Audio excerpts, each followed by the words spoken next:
60টা জিনিস মানুষ মরে যাওয়ার পরে তার কবরে পৌঁছতে থাকে। ইন্না মিম্মা ইয়ালহাকুল মুমিন মিন হাসানাতিহি বা'দা মাউতিহি, মানুষ মরে যাওয়ার পরেও যে 60টা জিনিস তার কবরে পৌঁছায় তার মধ্যে একটা হচ্ছে মসজিদান বানাহু, সে যে মসজিদ বানিয়ে গিয়েছে ওই মসজিদের সওয়াব। সুবহানাল্লাহ পড়েন।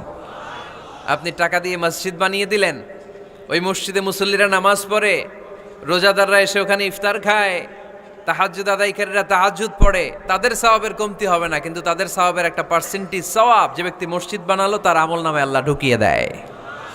এজন্য বেশি বেশি মসজিদ বানাতে রাজি আছেন তো?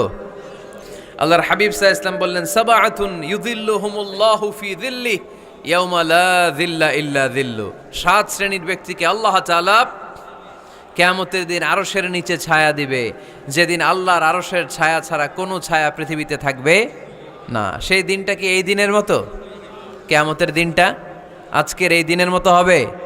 50,000 বছর হবে। এটা লেন্থ, এটা ডিউরেশন। কাআন সাফসাফা লা তারা ফিহা ইওয়াজা ওয়ালা আমতা, লেভেল প্লেইং ফিল্ড, তামার জমিন। একটু কল্পনা করেন তো ওই দিনটা কত ভয়ঙ্কর। বাবা ছেলেরে চিনবে না ওই দিন, ছেলে বাবারে চিনবে না, স্ত্রী স্বামীকে চিনবে না, স্বামী স্ত্রীকে চিনবে না, পীর সাহেব মুরিদ চিনবে না, মুরিদ পীর সাহেবকে চিনবে না, নেতা কর্মীকে চিনবে না, কর্মী নেতাকে চিনবে না। হায় হায়, ইয়া নাফসি ইয়া নাফসি বলে কাঁদবে। সূর্যটা মাথার কাছে চলে আসবে, সূর্যের তাপে মাথার মগজগুলো গলে গলে নাকের ছিদ্র আর কানের ছিদ্র দিয়ে টপ টপ করে বেয়ে বেয়ে পড়বে। তৃষ্ণায় মানুষগুলো পাগল পাড়া, জিহ্বাটা বের হয়ে নাভি পর্যন্ত ঝুলতে থাকবে। সেদিন সবাই পাগলের মতো ছুটতে থাকবে, কোনো ছায়া নাই আল্লাহর আরশের ছায়া ছাড়া।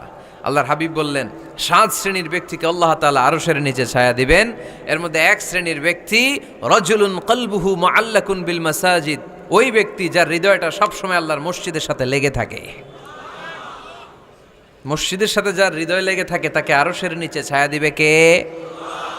এজন্য মসজিদের সাথে যেন আমাদের হৃদয়গুলো লেগে থাকে। অনেকেই দেখবেন এত ভালো নামাজে জোহর পরে টেনশন করে আসরটা কই পড়বো, আসর পরে চিন্তা করে মাগরিবের সময় আমি কোথায় থাকবো, মাগরিবের সময় টেনশন, ইস এশাটা হয়ে গেলেই তো শেষ। এরকম লোক আছে না নাই? এদেরকে সেই কঠিন ভয়াবহ দিনে আরশের নিচে ছায়া দিবে কে? তারপরে মসজিদ আমাদের 4 নাম্বার পদ্ধতি, মসজিদকে পরিচ্ছন্ন রাখা, মসজিদকে ঝাড়ু দেয়া। মসজিদকে যারা পরিষ্কার করে তাদের হৃদয়ের যন্ত্রণা দূর করে দেয় কে? সাইয়েদনা ইব্রাহিম আলাইহিস সালাম এবং ইসমাঈল আলাইহিস সালামকে আল্লাহ তাআলা আদেশ করেছেন, তাহহিরা বাইতিয়া লিত-তাইফিনা ওয়াল আকিফিনা ওয়ার রুকআইস সুজুদ। হে ইব্রাহিম ইসমাঈল, বাপ বেটা দুইজন মিলে মসজিদ ঝাড়ু দাও। কি ঝাড়ু দাও? মসজিদেরি ঝাড়ু বড়দার ও কমারে হাত শোনো আমারে মুনাজাত। পড়েন, শোনো শোনো ইয়া ইলাহি আমারে মুনাজাত, শোনো আমারে মুনাজাত। পড়েন আমিন। মসজিদ ঝাড়ু দেওয়া মসজিদ আবাদের অন্তর্ভুক্ত। আপনারা কেউ কোনোদিন মসজিদ ঝাড়ু দিয়েছেন নাকি? কে কে দিয়েছেন দেখি? সবাই সবাই মসজিদের খাদেম? মাশাআল্লাহ। আমিও দিছি মসজিদ ঝাড়ু, অনেক দিছি। মাশাআল্লাহ, আল্লাহ তুমি কবুল করো। যাদের হৃদয়ে বড় জ্বালা, ফ্যামিলিতে সুখ নাই, শান্তি নাই, তারা হৃদয়ে প্রশান্তি আনতে চাইলে এতিমখানায় যাবেন, এতিমের মাথায় হাত বুলিয়ে দিবেন, এতিমের মুখে খাবার তুলে দিবেন, আপনার হৃদয়টারে নরম করে দিবে কে? আল্লাহর ঘর মসজিদে যাবেন, নিজ হাতে মসজিদটারে একটু পরিষ্কার করে দিবেন, আপনার জীবনটারে উজালা করে দিবে কে? তাহলে এগুলো করার মাধ্যমে আমরা মসজিদের আবাদ করতে চাই। আমরা মসজিদের আবাদকারী হতে চাই কি চাই না? আল্লাহর ঘর মসজিদ আবাদ করার মতো শ্রেষ্ঠ কাজ পৃথিবীতে হতে পারে না। এই মসজিদের কিছু আদব আছে, আল্লাহ রাসূল সাল্লাল্লাহু আলাইহি ওয়াসাল্লাম বলেছেন এই আদবগুলো মেনটেন করে যেন আল্লাহর ঘর মসজিদের সাথে আমরা ব্যবহার করি। মসজিদের 1 নম্বর আদব হচ্ছে মসজিদে ওযুর সাথে প্রবেশ করা। কিসের সাথে? ওযু করে পরিচ্ছন্ন হয়ে মসজিদে প্রবেশ করা।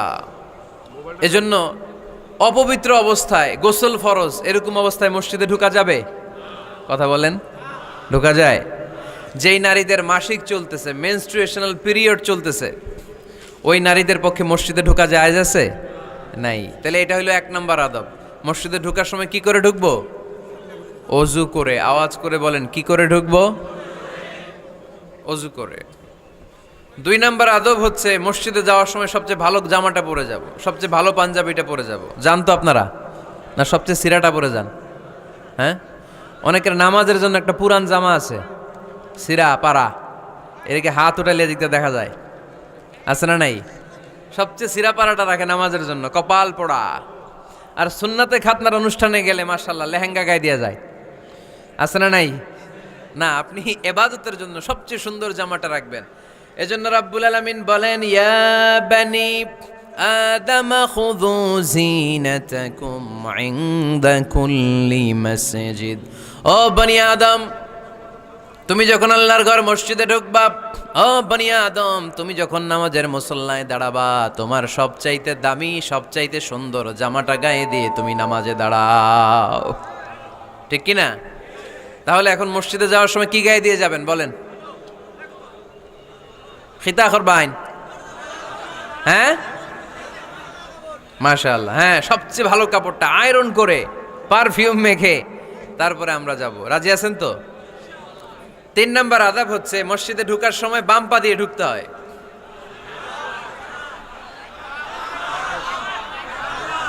কোন পা? আরো জোরে। এদেরকে গুতা মারা লাগে, নাইলে আওয়াজ বাড়ে না, এরকম ভলিউম টাইট করতে হয়। ভলিউম হাই করলে এরপরে বাড়ে, এমনি বলতে চায় না। আর ঘটনা কি? হ্যাঁ, খায় নাই। বদরের যুদ্ধ হয়েছিল রমাদানে, কোনো সাহাবী খায় নাই, না খাইয়া একেবারে সাইজ করে দিছে কাফেরদেরকে। আমরা না খেলেও আমাদের হৃদয়ে ইমানি শক্তি আছে না নেই? এই তো বোঝা যাচ্ছে ইমানি শক্তি আছে। এতক্ষণ আছিল কই? তো মসজিদে ঢুকার সময় কোন পা দিয়ে? এগুলো মনে থাকে আমাদের? ভুলা যাই আমরা, খেয়াল থাকে না তো এগুলা। এত কিছু মনের মধ্যে রাখলে এগুলো মনে থাকবে কেমনে? মসজিদে ঢুকার সময় কোন পা? আরো জোরে। বেরোয়ার সময় কোন পা? মনে থাকবে? মসজিদে যখন ঢুকবেন ডান পা দিয়ে ঢুকবেন, আর দোয়া পড়বেন, আউযু বিল্লাহিল আযীম ওয়া বিওয়াজহিল কারীম ওয়া সুলতানিহিল কদীম মিনাশ শাইতানির রাজীম। বিষ্ণু ইসা ইসলাম বললেন, যে ব্যক্তি মসজিদে ঢোকার সময় এই দোয়াটা পড়বে, শয়তান আফসোস শুরু করে, সে বলে, হায় হায়, আজকের দিনের জন্য, সারা দিনের জন্য তো তুই আমার ওয়াসওয়াসা থেকে বেঁচে গেলি। আজকের সারা দিনের জন্য তোরে আমি হারালাম, আজকের সারাটা দিন আল্লাহর পক্ষ থেকে প্রোটেকশন নিয়ে তুই বেঁচে গেলি, আজকের জন্য যা, কালকে তোরে আমি ধরবো। এজন্য এই দোয়াটা পড়ার দরকার আছে না? আউযু বিল্লাহিল আযীম ওয়া বিওয়াজহিল কারীম ওয়া সুলতানিহিল কদীম মিনাশ শাইতানির রাজীম। 4টা বাক্যের দোয়া। মুখস্থ করতে কষ্ট হলে যে ইউটিউবে চলে যাবে আজকেই, ওখান থেকে শুনে আপনারা মুখস্থ করে নেবেন, এই দোয়াটা পড়বেন। তাহলে ওই দিনের জন্য শয়তানের ওয়াসওয়াসা, টেম্পটেশন, প্রভোকেশন থেকে আপনি আল্লাহ তাআলার প্রোটেকশনে চলে গেলেন। সুবহানাল্লাহ পড়েন। তারপর আল্লাহর হাবিব বললেন, ঢোকার আগে আমারে সালাম দাও। পড়বেন, আসসালামু আলাইকা আইয়ুহান নাবিয়্যু ওয়া রাহমাতুল্লাহি ওয়া বারাকাত। এই 2টা জিনিস যখন করে ফেললেন, তখন ডান পা দিয়ে পড়বেন, আল্লাহুম্মা আফতাহ লি আবওয়াবা রাহমাতিক। সুবহানাল্লাহ পড়েন। আল্লাহুম্মা আফতাহ লি, ও আল্লাহ আমার জন্য তুমি খুলে দাও, আবওয়াবা রাহমাতিক, তোমার রহমতের দরজা। তার মানে মসজিদে ঢুকলে রহমত পাওয়া যায় কি যায় না? মসজিদে ঢুকলে পাওয়া যায় রহমত, মসজিদের বাইরে রহমতের কথা আল্লাহ বলে নাই। মসজিদের ভিতরে রহমত। কোথায় রহমত? কোথায়? মসজিদের ভিতরে রহমত আছে না? তার প্রমাণ, মসজিদে ঢুকলেই শান্তি লাগে কেমন জানি, আর ঘুমে ধরে।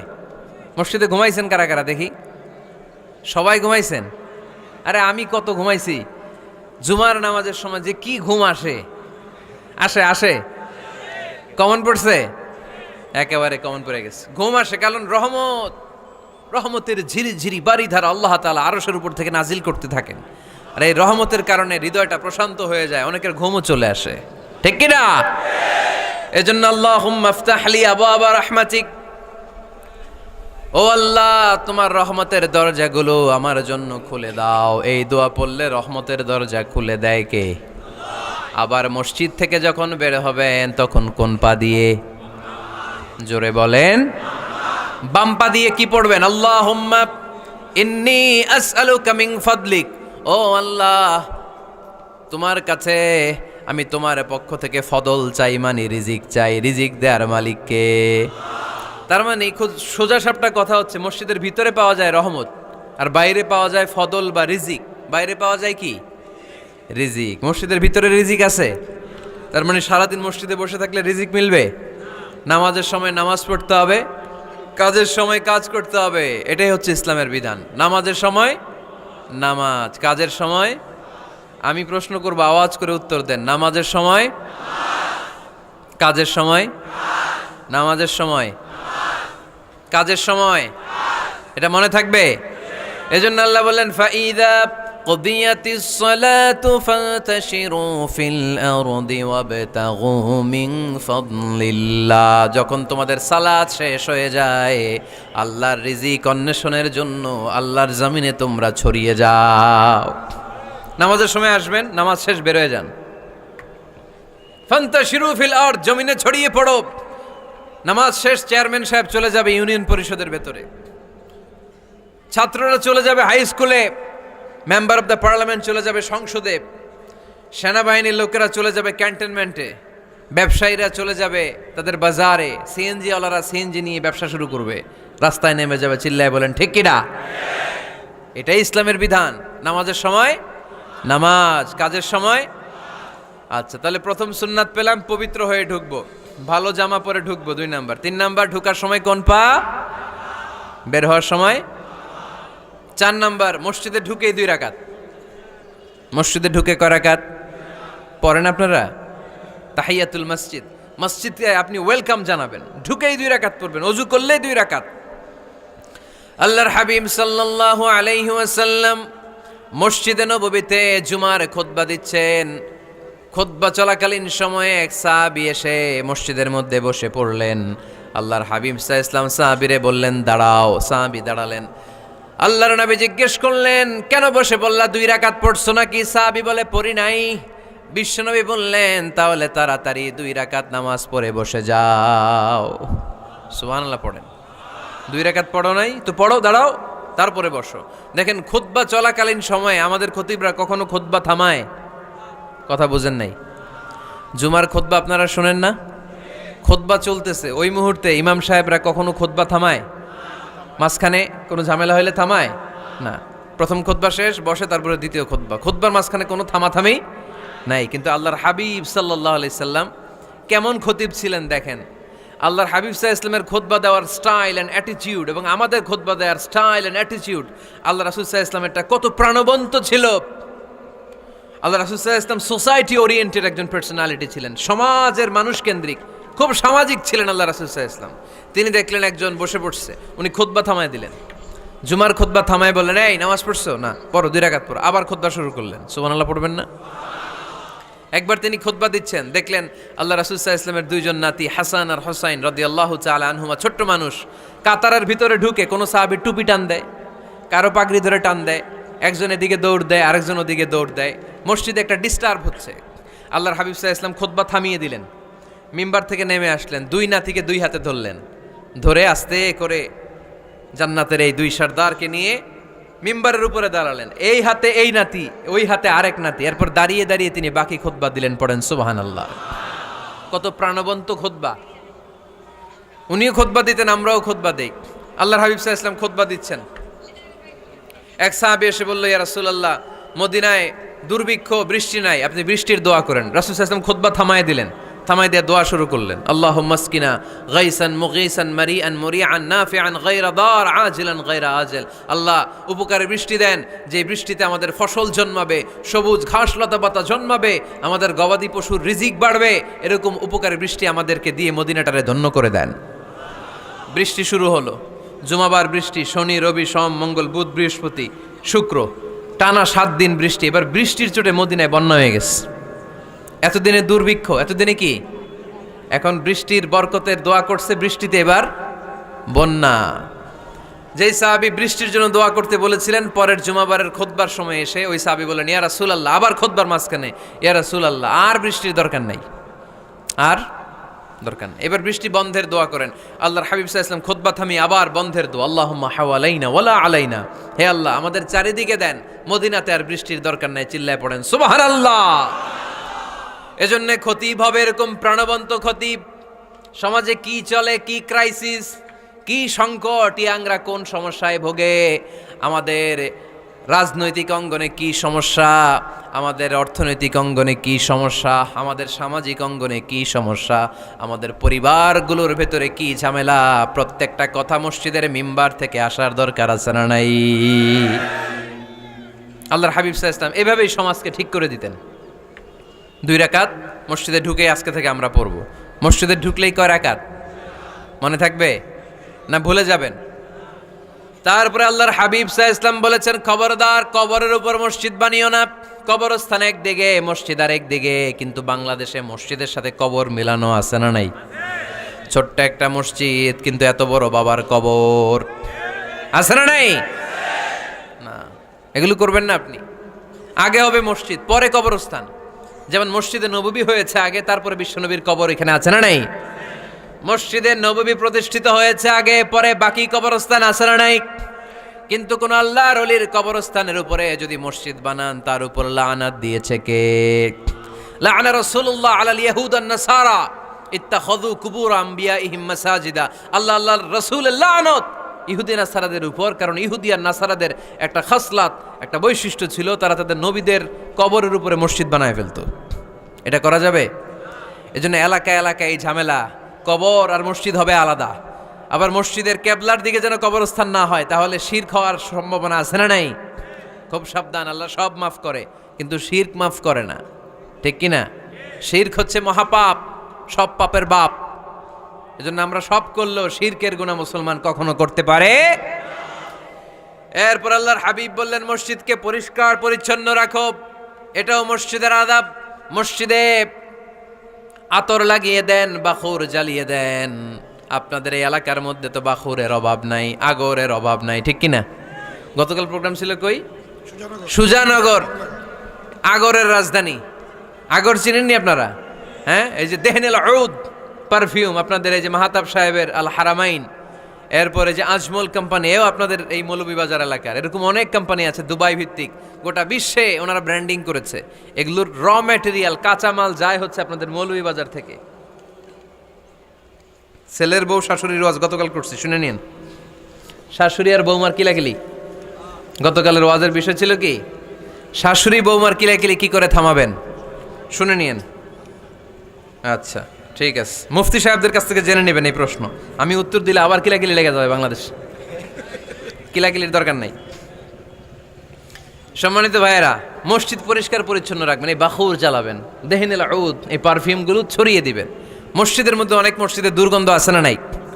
এই কার্পেটের মধ্যে ময়লা, পরিষ্কার করে না। আল্লাহর হাবিব সাল্লাল্লাহু আলাইহি ওয়াসাল্লাম বলেছেন, খবরদার। আম্মা জান আয়েশা বর্ণনা করেন, আমার রাসূলুল্লাহ সাল্লাল্লাহু আলাইহি ওয়াসাল্লাম বিবিনাইল মসজিদ ফিদ দুয়ার ওয়া আন তুতাইয়াবা ওয়া তুনাযযাফ। আমরা যেন এলাকা এলাকায় মসজিদ বানাই, মসজিদগুলোকে যেন পারফিউম দিয়ে, আতর দিয়ে সুগন্ধময় করে দেয়। বিশ্বনবী আদেশ করেছেন, সুবহানাল্লাহ পড়েন। এজন্য কোনো অপরিচ্ছন্ন মসজিদ থাকতে পারবে না। মসজিদের পাশ দিয়ে গেলে আতরের ঘ্রাণে আমোদ হয়ে লোকজন যেন বুঝতে পারে এটা আল্লাহর ঘর, মসজিদ। চিল্লায় বলেন ঠিক কি না? এরপরে আল্লাহর হাবিব সাল্লাল্লাহু আলাইহি ওয়াসাল্লাম বলেছেন, মসজিদের আর একটা আদব হলো মসজিদকে অতিমাত্রায় ডিজাইন না করা। বেশি ডিজাইন করা যাবে না। এমন ডিজাইন করা যাবে না যে এটা মসজিদ বোঝাই যায় না। এত লাইটিং ফাইটিং করে, এটা কি মসজিদ না কমিউনিটি সেন্টার বোঝাই যায় না? আছে না নাই? আছে। এরকম যেন আমরা না করি সম্মানিত ভাইয়েরা। বিশেষ করে মসজিদের সামনের দেয়ালে। কোন দেয়ালে? সামনের দেয়ালটা, কেবলার দিকে যেই দেয়াল, এই দেয়ালটা হতে হবে ফ্রেশ, যাতে করে মানুষের দৃষ্টি আকর্ষণ না করে। প্রায় মসজিদের দেয়ালের মাঝখানে দেখবেন আপনি ক্যালেন্ডার ঝুলায় রাখে, আছে না নাই? মৌলভীবাজারের কি অবস্থা? খিতা খবর আছে? তো এই যে ক্যালেন্ডার ঝুলায় রাখে, ওইখানে দেখবেন বিভিন্ন মসজিদের ছবি, এতিমখানার ছবি, মানুষের ছবি। তো মানুষ নামাজও পড়ে, আবার ওগুলোও তাকায়, আছে না নাই? প্রথম কাতারে পরে ওইখানে কি লেখা, এগুলো পরে, তার ডিস্টার্ব হচ্ছে না? এই মুসল্লির দৃষ্টি যাতে অন্যদিকে না যায়, এটা খেয়াল রাখতে হবে। যদি পারা যায়, মসজিদের সামনে কোনো ঘড়ি টড়ি চলবে না। ঘড়ি মসজিদের পেছনের দেয়ালে, সময়সূচি পেছনের দেয়ালে, সব পেছনে। সময় কয়টা বাজে ওটা ইমাম দেখলেই চলবে, ইমাম এভাবে দেখে নিবে, আপনারাও দেখে নেবেন। কিন্তু সামনের দেয়ালটা যত সিম্পল করা যায়। আল্লাহর হাবিব সাল্লাল্লাহু আলাইহি ওয়াসাল্লাম নামাজ পড়া অবস্থায় সামনে এমন কিছু রাখতেন না যেটাকে যেটার দ্বারা আল্লাহর হাবিব সাল্লাল্লাহু আলাইহি ওয়াসাল্লামের সালাতে মনোযোগ অন্যদিকে চলে যায়। আমরা যখন সালাত পড়ি যদি অন্যদিকে তাকাই, ফেরেশতার মাধ্যমে আল্লাহ একটা ডাক দেয়, বলে আকবিল, এই বান্দা ফিরে আয়, তোর নজর থাকা দরকার সেজদার জায়গায়, ফিরে আয়। আপনি আবার যখন অন্যদিকে তাকান আল্লাহ বলে ফিরে আয়, সেজদার দিকে তাকা। আপনি আবার যখন ঘড়ির দিকে তাকান আল্লাহ বলে আকবিল, ফিরে আয়, সেজদার দিকে তাকা। আপনি যখন আবার অন্যদিকে তাকান তখন আল্লাহ বলে লা হাজাতা লি ইলা সালাতিক, তোর এই নামাজের দরকার আমার নাই। নাউজুবিল্লাহ পড়বেন না? তোর এই নামাজের দরকার আমার নাই। অজু করে কষ্ট করে যাকে খুশি করার জন্য আপনি সালাতে দাঁড়ালেন, উনি যদি বলে এই নামাজের দরকার নাই, তা কার জন্য নামাজ পড়লেন আপনি? কথা কি বুঝতে পেরেছেন? এই জন্য এলাকার গণ্যমান্য ব্যক্তিবর্গ আছে, আমাদের চেয়ারম্যান সাহেব আছে, আরও অন্যান্য বিজনেস ম্যাগনেটরা আছে, আপনারা মসজিদ যখন নির্মাণ করবেন সামনের দেয়ালটা যত সাদামাটা হতে পারে ততই ভালো। এমনকি জায়নামাজের মধ্যে এখন কাবা ঘরের ছবি আছে না নাই? আছে না? কি মুসলমান আমরা, নিজের কাবারে নিজে লাথি মারি নামাজের আগে, মনের অজান্তে নিজের কাবাকে নিজে লাথি মারছি। এরকম জায়নামাজ ব্যবহার করা নিষেধ, চিল্লায় বলেন ঠিক কিনা? সাদা ফ্রেশ জায়নামাজ বাজারজাত করেন, আপনাদের সিদ্ধান্তই ওনাদের ব্যবসা বয়কট হয়ে যাবে। আপনারা যদি এখন থেকে মসজিদের মিনারা আর কাবা ঘরের যে প্রতিকৃতি বা ছবি, এরকম ছবি সম্বলিত জায়নামাজ কিনা বন্ধ করে দেন, এদের মার্কেট থাকবে? কথা বলেন। কালকে থেকে আমরা জায়নামাজ কেনার সময় ফ্রেশ জায়নামাজ কিনবো। কোনো মসজিদ, কোনো মিনার, আমাদের কাবা ঘরের ছবি সম্বলিত কোনো জায়নামাজ কিনা যাবে? আওয়াজ করে বলেন যাবে? যাবে না। এগুলো হচ্ছে মসজিদের আদাব, এগুলো রক্ষা করে মসজিদে ঢোকার দরকার আছে না নাই? তাহলে মসজিদ সবার, মসজিদ আল্লাহর হাবিব সাল্লাল্লাহু আলাইহি ওয়াসাল্লাম খ্রিস্টানদেরকে মসজিদে ঢুকতে দিয়েছেন, আর আমরা মুসলমান ভাইয়ের জন্য মসজিদে তালা ঝুলাই দেই, আছে না নাই? আল্লাহর হাবিব সাল্লাল্লাহু আলাইহি ওয়াসাল্লাম কোথাও গেলেই প্রথমে মসজিদ বানাতেন। কি বানাতেন? মসজিদ বানাতেন। মক্কা থেকে হিজরত করে মদিনায় আসলেন, কোবায় থাকলেন কয়েক সপ্তাহ। কোবা পল্লীতে তিনি মসজিদ বানালেন, মসজিদ কোবা। ওখানে প্রতি শনিবার কেউ যদি অজু করে ওখানে যে 2 রাকাত নামাজ পড়ে, একটা কবুল উমরার সওয়াব আল্লাহ তাআলা তার আমলনামায় দিয়ে দেয়। মসজিদে কোবা বানালেন। তারপরে মদিনায় এসে মসজিদে নববী বানালেন আল্লাহর হাবিব সাল্লাল্লাহু আলাইহি ওয়াসাল্লাম, মসজিদে নববী। এটা ছিল আল্লাহ রাসূল সাল্লাল্লাহু আলাইহি ওয়াসাল্লামের বৈশিষ্ট্য। কোথাও গেলেই তিনি মসজিদ বানাতেন। মসজিদে নববী, হায় রে, এখন তো কত সুন্দর মসজিদ আমরা দেখি, আমরা যে সালাত পড়ি। আল্লাহর হাবিব সাল্লাল্লাহু আলাইহি সাল্লামের সময় মসজিদে নববী কি এরকম ছিল? কথা বলেন। ফ্লোর ছিল বালুর ফ্লোর। কিসের ফ্লোর? আমাদের মসজিদের ফ্লোর কিসের? টাইলস। আর আল্লাহ রাসূল সাল্লাল্লাহু আলাইহি ওয়াসাল্লামের মসজিদে নববীর ফ্লোর কিসের? কথা বলে না তো। আওয়াজ করে উত্তর দেন না কেন? কষ্ট হচ্ছে? দুপুরে খাইছেন না সবাই? কেন খান নাই কেন? রোজা রাখছিলেন? হ্যাঁ, ফজর বাদে আইছি। আচ্ছা ঠিক আছে, ঠিক আছে। আচ্ছা আচ্ছা, সাউন্ড নাই, কথা শোনা যায় না? তো এটা শুনলা কেমনে? জিজ্ঞেস করলাম কথা শোনা যায় না, কয় না। তো এটা শুনলা কি করে? মানে অল্প শোনা যায়, তাই তো?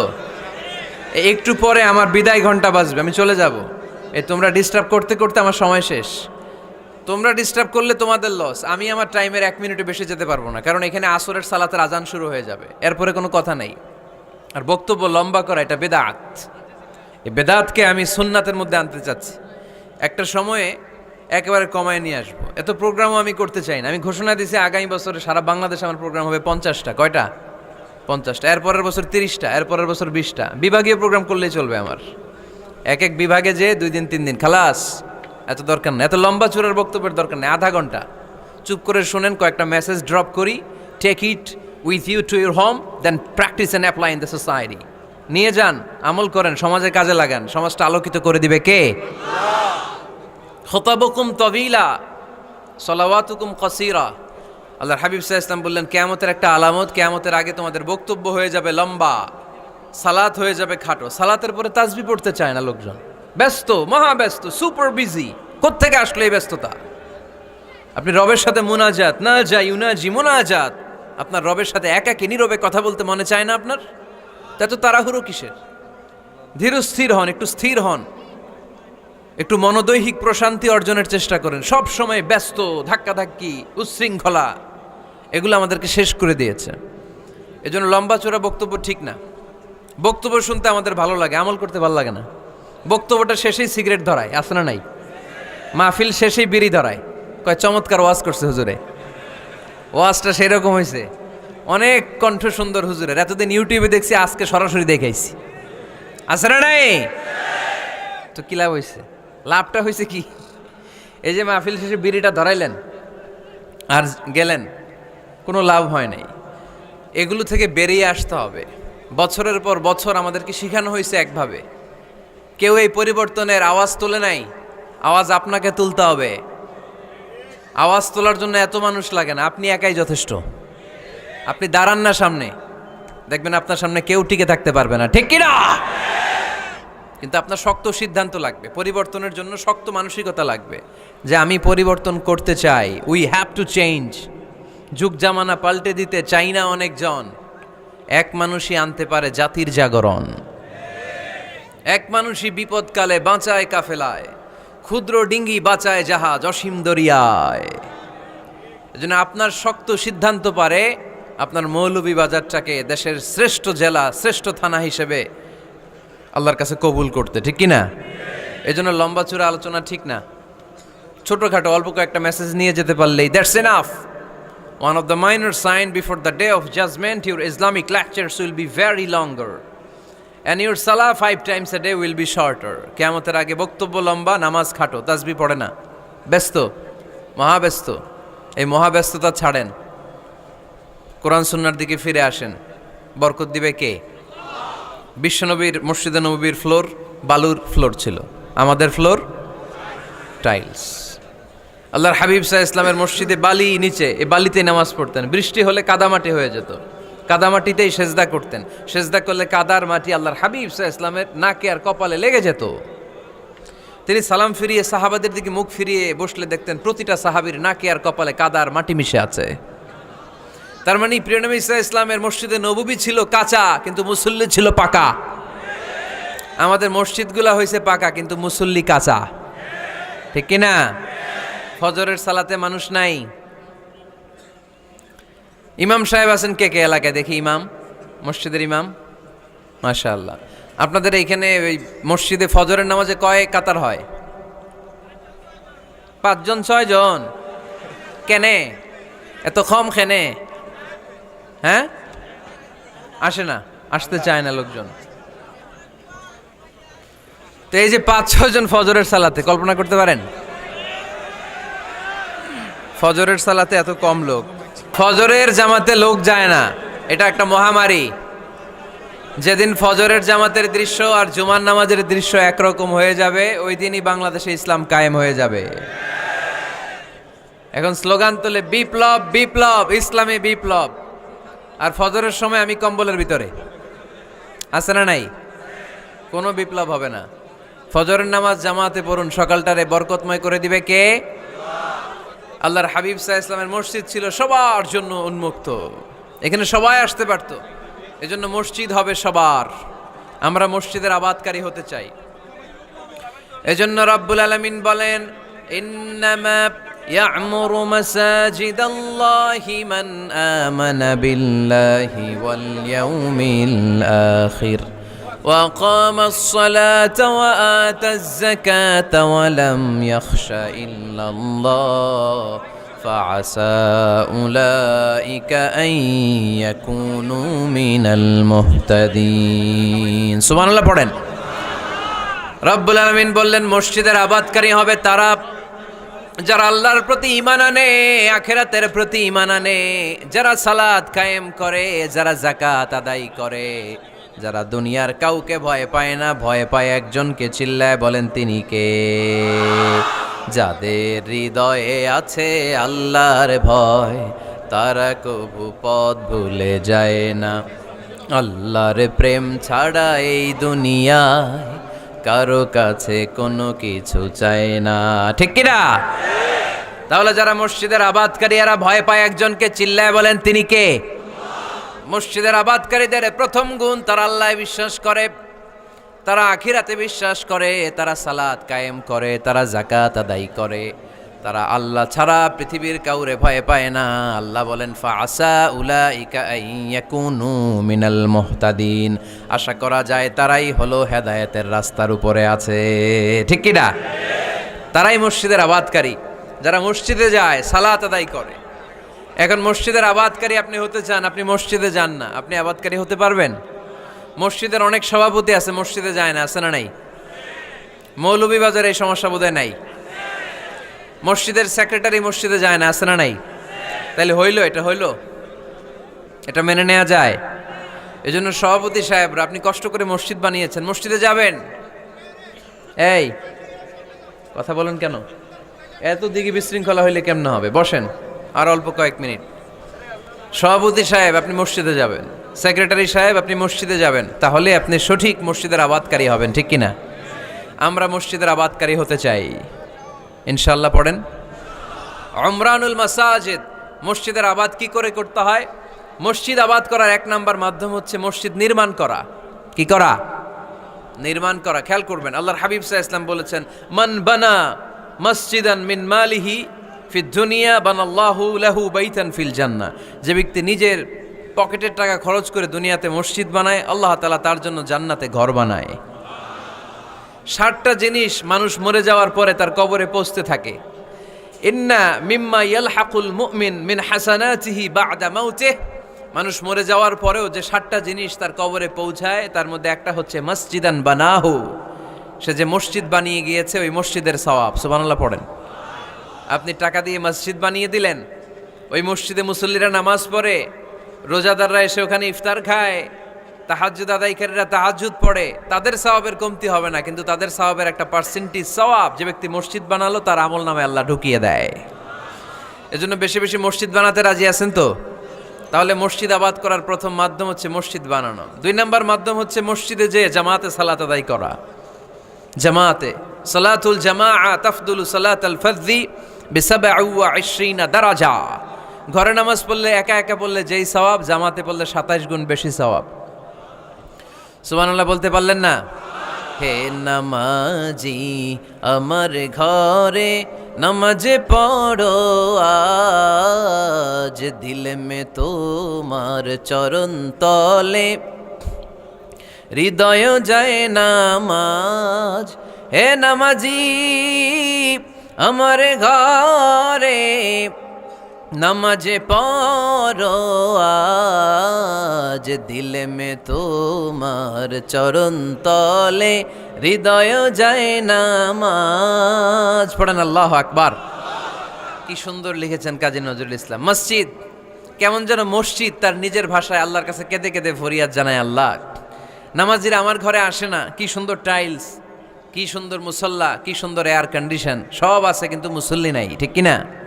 মসজিদগুলো আল্লাহর কাছে ফরিয়াদ জানায়। এজন্য আমরা যেন মসজিদমুখী হই। কি মুখী? আওয়াজ করে বলতে হবে, কি মুখী? মসজিদমুখী। তাহলে মসজিদ আবাদের 1 নাম্বার পদ্ধতি মসজিদ বানানো। 2 নাম্বার মসজিদে বেশি বেশি যে জামাতে সালাত আদায় করা। 3 নাম্বারে মসজিদের সাথে সম্পর্ক জুড়ে দেওয়া, হৃদয়টা যেন সবসময় মসজিদের সাথে লেগে থাকে। খেয়াল রাখবেন, আমাদের মুসলমানদের মসজিদ হিন্দুদের মন্দিরের মতো নয়। কোথায় আজান হয়েছে? শেষ করে দিব না? সুবহানাকাল্লাহুম্মা বিহামদিকা আশহাদু আল্লা ইলাহা ইল্লা আনতা আস্তাগফিরুকা ওয়া আতুবু ইলাইক। আল্লাহ আমাদের সবাইকে কথাগুলো বুঝার